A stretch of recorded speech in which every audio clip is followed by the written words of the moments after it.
À Bégard, petite ville des Côtes-d'Armor, l'art contemporain s'installe, s'invente et s'expose jusqu'au 5 octobre 2025. Iwan Warnet nous éclaircit la démarche d'une résidence artistique. Il nous explique comment est née cette exposition d'art contemporain. Je suis artiste plasticien et par ailleurs je suis aussi en charge de la programmation artistique à la tannerie Bégard, qui est un lieu d'art situé dans cette ville des Côtes-d'Armor. Et pendant l'été 2025, j'ai eu l'occasion d'être invité à organiser une résidence ici, donc une résidence d'artistes pour laquelle j'ai convié à se joindre à moi deux plasticiens, Kelly Weiss et Samuel François.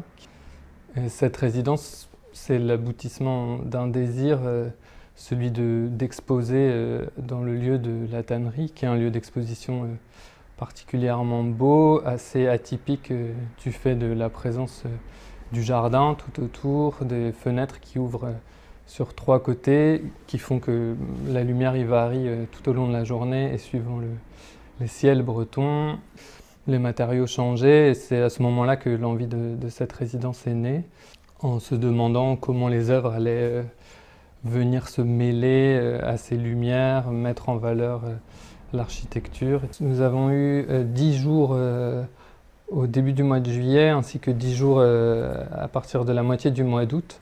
Donc une première partie de résidence plus orientée purement dans la recherche, le fait que aussi Kelly et Samuel prennent la mesure du lieu, se baladent dans les environs, collectent des matériaux alentours.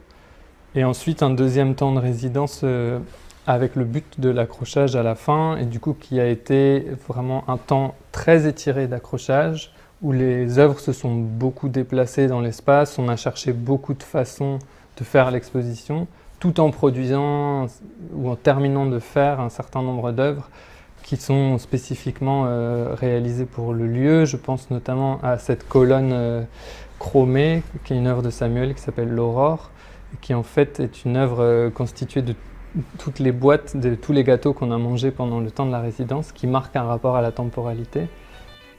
Le fait de créer dans un lieu qui n'est pas le nôtre, ça amène nécessairement des déplacements dans la façon de travailler. Aussi une espèce d'urgence qui est assez intéressante de dire là on est ici pour un temps restreint pour faire œuvre d'une certaine façon. On a aussi créé une sorte de lieu partagé, atelier circulant entre le premier étage, l'espace d'exposition, le dehors. C'est aussi une façon d'être sur une forme de pied d'égalité, dans le sens où c'est l'atelier de tout le monde et c'est l'atelier de personne avant. Et du coup, on a vraiment construit là notre façon de travailler à 3. C'était un postulat de départ de la résidence, c'était de ne pas fixer la forme de l'exposition qui allait advenir, mais vraiment de se laisser influencer par les lieux, par notre manière d'y habiter, pour y construire peu à peu, déplacement après déplacement, la forme de l'exposition que nous présentons aujourd'hui. Du coup, en résulte cet accrochage avec un certain nombre de partis pris, notamment d'accrocher beaucoup de choses en déport par-dessus les fenêtres pour faire jouer les qualités de transparence des matériaux. L'idée aussi de ne pas avoir peur de se mettre un petit peu en retrait et de pouvoir créer une exposition qui a l'air très simple de prime abord. Et en fait, quand on y passe du temps, avec le jeu des phénomènes météo qui passent par les fenêtres, de la lumière qui change, se révèle tout un tas de matières qui apparaissent, qui disparaissent. On peut le voir notamment sur le paravent couché qui est au fond.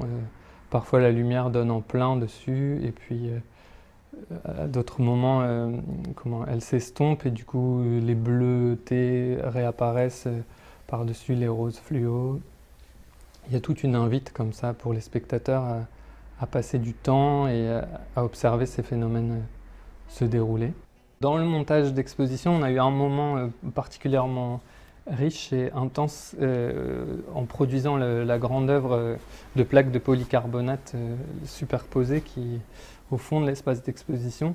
Et au départ, elle était censée être une œuvre de Kelly, et puis en fait, On a essayé les différentes manières qu'elle avait de la mettre en espace, qu'elle imaginait, et puis petit à petit, en fait, c'est inventé un temps collectif très rapide à trois, à déplacer les plaques, à regarder, à penser le système de fixation.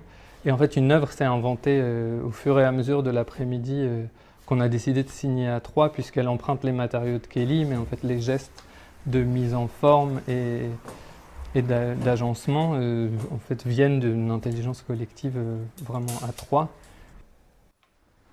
Ce qui nous restera en mémoire après la résidence, au-delà de l'exposition qui est une sorte d'œuvre collective, c'est l'intensité de ce temps de travail collectif qui est vraiment précieuse dans le sens où je pense qu'on a soulevé tellement de possibilités d'accrochage, tellement de dialogues à propos de la mise en espace des œuvres, que c'est certain que comment toute cette prospection, elle va nous accompagner dans toutes les expositions à venir pour les temps proches.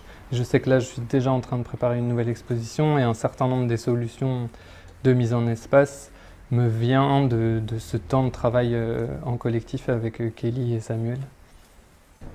Le choix d'exposer ici, il vient beaucoup de la beauté de ce lieu d'exposition, quand même assez atypique, de par ses particularités architecturales, de par la proximité du jardin, etc. Et aussi, moi, ça m'intéresse de travailler en milieu rural, parce que les grandes villes sont toujours très à proximité de l'art contemporain. Et pour moi, il est important qu'il entre dans qu'il soit présent sur d'autres territoires, que ce ne soit pas simplement réservé aux villes de grande ou moins moyenne taille.